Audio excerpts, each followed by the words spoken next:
So recently I put up a message on the YouTube page asking you guys for some random questions. You guys, as always, delivered, and we've got some really good ones that we're gonna get into. As always, with one of these random question videos that I do, I'm gonna give you guys a chance to win something free. So today's free thing that we're gonna be giving away through it is gonna be these patches. So I have a few of these patches. I'm gonna give away these Jiu-Jitsu patches. And the way that you guys can win them is that somewhere during the video, I'm gonna prompt you guys for a question, and from there you're gonna have to comment down below. When you guys comment, the one that gets the most likes, the most dislikes, the most comments, or the one that I find funny and hilarious, because that happens sometimes, that's the one that's going to be the winner. And I'm going to try to probably give away 3 or 4 patches, maybe some t-shirts. I don't. So with that said, guys, let's get started. So I think it's great that, you know, guys that are 40 or older are getting into martial arts.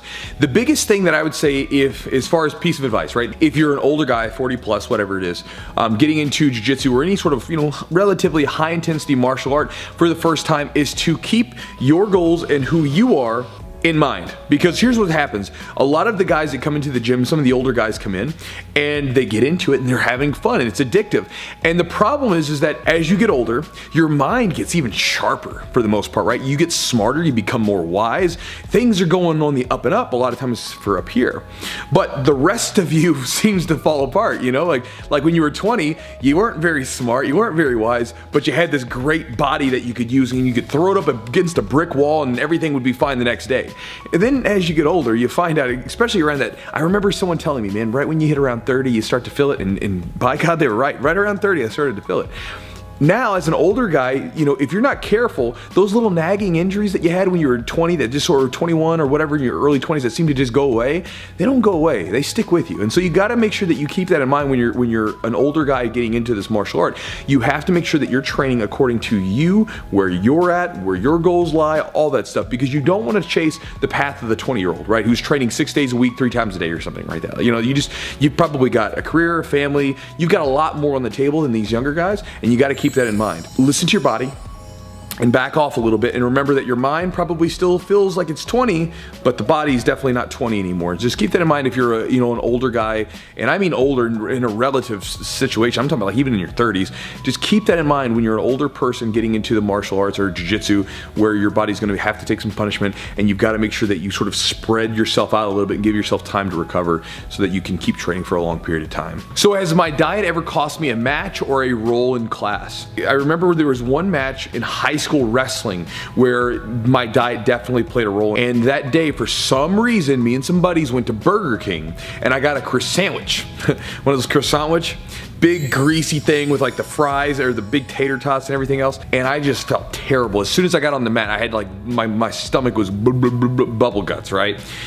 I lose the match. I get up immediately and beeline up for the you know, bathroom, and obviously you understand what happened from there. And also, I'll say this, I'm sure that I lost plenty of matches due to my diet, because as I've gotten older and my diet's become more and more refined and more like dialed in, I feel so much better. My body feels amazing. I have less inflammation. I can go longer. Everything's better. One other time that I remember, I was 18 years old, and I remember I hadn't eaten all day, and again, that was pretty rare for me because I was a big kid, and my mom went home, she brought home Long John Silvers. It's, for some of you guys that don't know, it's this terrible, nasty fish with breading and stuff. I was rolling with people that normally I could, like, you know, pretty easily maneuver through, and I just couldn't do anything. I remember just laying in people's guards, just trying not to heave up this nasty old fish. So I'm gonna throw the question out to you guys. Have you ever been in a situation where you were rolling, or you had a match and you lost it, or you had some sort of negative situation arise from your diet that day? So I'm gonna throw that question to you guys. Comment down below for a chance to win one of the patches that I talked about earlier. So Heather, training with your spouse, he's a foot taller, 100 pounds bigger than you. Getting better is going to be such a relative thing, because even if you were technically better, he could probably still beat you, right? So I wouldn't judge your progression with his. You just shouldn't. Neither one of you guys should judge each other. You should, again, only judge yourself by yourself. What I would probably, if I was your coach, what I would probably tell you to do is separate. Go your own separate ways, and then come back together from time to time. Whenever I see couples that train together, if they train too much together, there's this it's like stabbing thing going on where they both kind of like nitpick at each other. I think probably what you guys could do that would be really helpful would be to come into the gym, hold each other accountable to get there, train together. If for some reason you guys train together, that's fine, but go out and train with all the different people inside the gym. And then when you guys are leaving, I think probably one of the best things you could do would be if you guys are leaving, driving home, or maybe you guys meet up at home, eat dinner, whatever it might be, decompress with each other. Start to deconstruct and analyze what happened that day, right? And the reason I say this is because I know that in the beginning, for my first couple of years of training, my friend and I lived together, Chris, and every night we came and trained together and left together every single night together. We were always around hanging out with one another. And when we would do this, it was so valuable. I didn't realize at the time, but we would drive home. In the drive back then, it was 45 minutes. And so we would just analyze everything. Like, man, I hate that one sweep we were drilling the other day, or man, it didn't work. The guy kept breaking my grip, whatever. And what this did was this always left me with something to work for the next day, right? A lot of people come into the gym and they leave the gym, and when they leave the gym, they don't really think that much about what happened. They don't think about, hey, what could I have done better that day, or where was the hang up, right? They just, I'll train tomorrow. But if you really want to get better, if you start to think about all the little things that you did wrong, where could I improve? What could I do better? And if you have someone to sort of talk about it with and bounce ideas off, that can be super valuable. Don't make it into some competition between each other. Just get into the gym together, and then when you guys are leaving, help each other out by bouncing off ideas and analyzing things, and possibly drilling or something like that. So yes, I lift weights, but what's a good program for jiu-jitsu? A good program for jiu-jitsu as far as weightlifting goes is one that keeps you on the mats more often, and one that strengthens your body overall and keeps it healthy. So in jiu-jitsu, we have a lot of different issues, a lot of postural issues because our pecs are too tight from doing this. So we have to loosen up the pecs, got to strengthen that upper back. We have a lot of hip issues because of the fact that our hips are in constant flexion. When I try to do a program for myself, what I'm trying to do is build a overall strong body, but then making sure that I'm touching those muscular imbalances that I have from jiu-jitsu. This way I can basically do maintenance and fight off the imbalance. I feel better now at 33 than I did when I was like in my late 20s, because I'm lifting for that reason, right? I'm lifting to support my body and to make sure that I fight off the imbalances, rather than simply just lift to be as big and strong as I can be. Because when I was younger, that's what I did. I got up to like 255. I was doing powerlifting and strongman. I was big and strong, but that strength really didn't translate to jiu-jitsu as well as I would have liked. So yeah, good program for jiu-jitsu is one that keeps you on the mats more often. Depends on the style. If you have a more of a slow, methodical pressure style, strength obviously going to play more into it. If you're a person that relies on quickness and speed and movement, then obviously your speed is going to be your determining characteristic. But again, it depends on the person. There is no, and that's the beautiful thing about jiu-jitsu, there is no one technique, there's no one style, there's no one attribute that reigns supreme, right? It's always, again, this style, this person, versus this person in this style, and who can apply their style and their techniques against the other person, who can apply them better. Favorite submission? Kimura, maybe rear naked choke, one of those two. It's between those two. Man, I mean, that's up to you. So is it worth making concessions in your life to train jiu-jitsu? I mean, for me it was. Like when I was younger, when I went to school and did all that stuff and I was really broke, right, didn't have a whole lot of money, I skimped on so many other things that other people were doing because I wanted to train. I wanted to train more than I wanted to go get drunk, more than I wanted to go out and party, more than I wanted to go out and buy like dumb material goods. I wanted to train. It was where I wanted to be. You may not be the same way. You might really want those things, and that might be something that you have to have. But for me, it became jiu-jitsu was a non-negotiable. I had to have it in my life. It's what I wanted, and it's been that way since I was 18 years old. And so whatever else I did basically had to center around jiu-jitsu. If you figure out what that is, if you figure out if you want to make jiu-jitsu a part of your life, you'll figure out a way to make it happen. As far as making concessions, do I think it's worth it? I do. But again, for you, you have to figure that out on your own. You don't.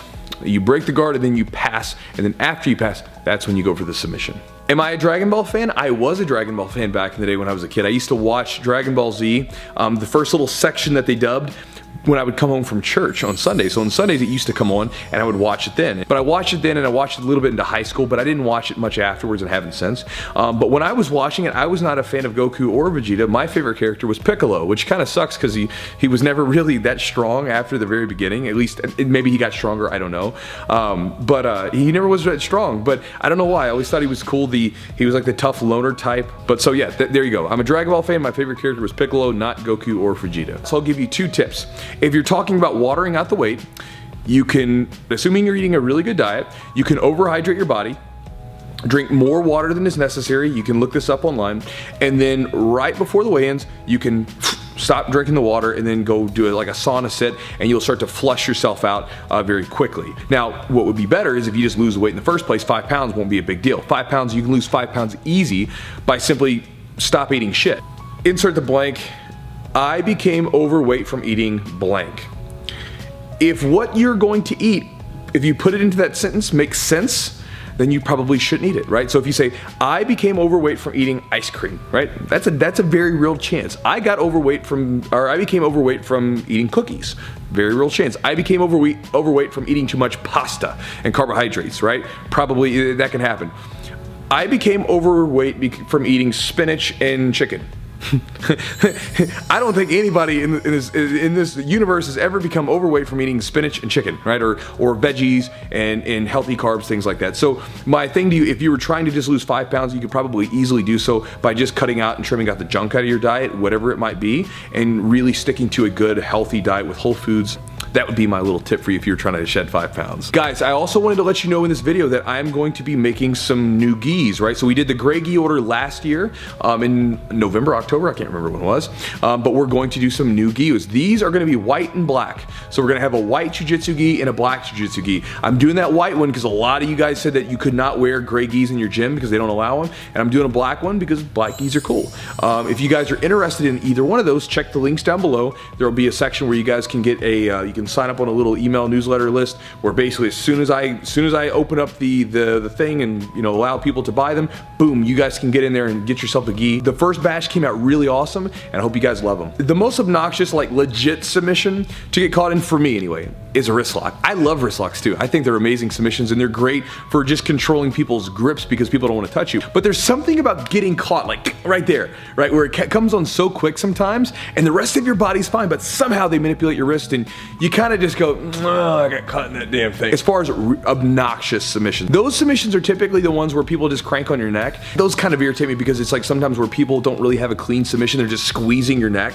One of those things where in a tournament, I wouldn't tap to it. If it was a fight, I wouldn't tap to it, but in the gym, I don't want to, be walking around like someone says, hey Chewy, oh, hey, what's up? Like, I don't want to have to do that for the next, 2 weeks, or possibly have to have surgery because some guy was like just pulling my neck up. I meditate typically at least once a day for 15 minutes or so. Now, there's different forms of meditation. Like, it doesn't have to be just, I'll talk to my students and they're like, oh, you meditate? And they just see me sitting in a room with like incense burning and like a gong or something. I don't know. There's different ways to meditate. And again, you can, research that up on however you want to. But I typically spend about 15 minutes a day doing that, and that seems to really help sort of just bring my mind into a certain sort of clear mindset, as they would say, right? It gets my monkey mind to kind of quiet down a little bit and allow me to focus a little bit more effectively during that day. Pre-comp rituals. I don't have as many as I used to be. I used to be incredibly superstitious. Like when I used to compete when I was younger, like if I won a tournament, then I would go back and like analyze everything that I did that day, and then the next time I would compete, I would try to do exactly everything the same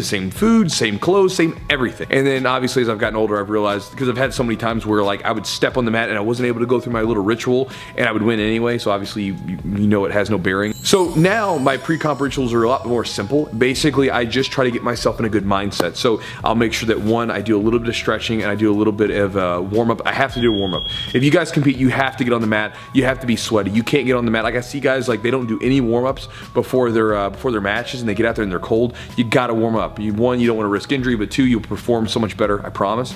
I go through my little warm-up routine before the match, and then I go through my own head because, again, we all have different things, and so for me, I try to focus on making sure that I remind myself of all the techniques that I'm going to do, and so I do that basically through visualization, right? I'm just visualizing the techniques. I'm visualizing myself hitting the techniques, and then afterwards, I will repeat to myself, no hesitation, over and over again, right? No hesitation. And as I'm visualizing, I'm telling myself no hesitation. And the reason I say that is because when I was younger, I used to get in my own head, and when I would compete, I would hesitate, right? I would see the opportunities, and I just couldn't pull the trigger. And it was infuriating because when I would leave the mat, I realized that that wasn't me. I was so much better than that, but I did not show how good I really was because I was hesitating constantly. I was thinking too much. And so for me, it's just a reminder, look, you're gonna win some, you're gonna lose some, but the most important thing is that you go out there and you compete with courage, right? Because you gotta go in there and you just gotta go after it. Regardless of what happens, you gotta go after it, and you've gotta let your techniques and your style, let them show who you are, right? Truly who you are, and just go after it. And to me, the only way you can do that is through not hesitating and getting in your own damn way. So that's about the only thing that I do now as far as my pre-comp ritual, my warm-up, visualization, and then my little mantra that I say to myself. And one last chance to win a patch. This goes out to all you guys that are competitors. Do any of you guys have any any pre-comp rituals that you go through? Anything weird, funny, silly, different, whatever it is. Do you have any pre-comp rituals that you go through prior to getting out there in a competition match? Comment down below for a chance to win a patch.